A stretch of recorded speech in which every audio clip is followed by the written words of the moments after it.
Alright guys, I'm putting in my pipes. I'm using clamps for now since they slid right over. But I scored these at U Pull and Pay, which is a junkyard. You can pretty much go pull your own parts off of trucks and whatever vehicle you need. But I mean, last welder sucked pretty bad. As you can see, there's a bunch of random stuff, but I mean, for 25 bucks you can't beat it. So I'm clamping those in, and show you the other side.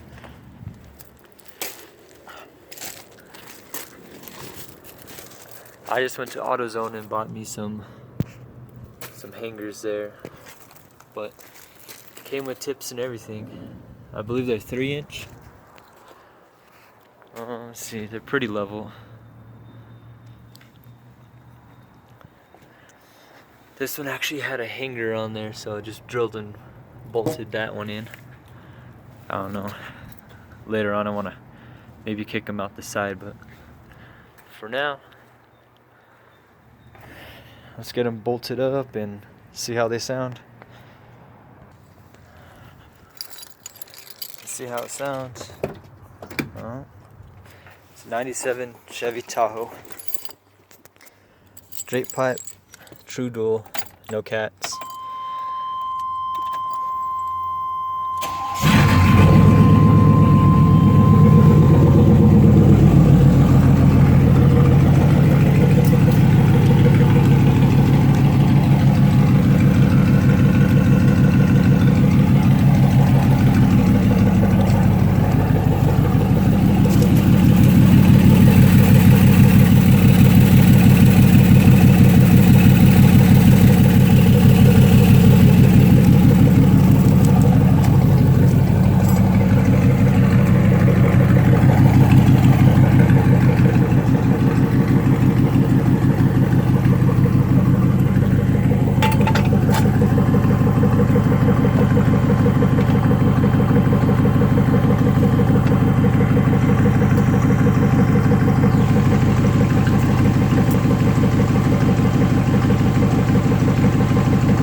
That's it.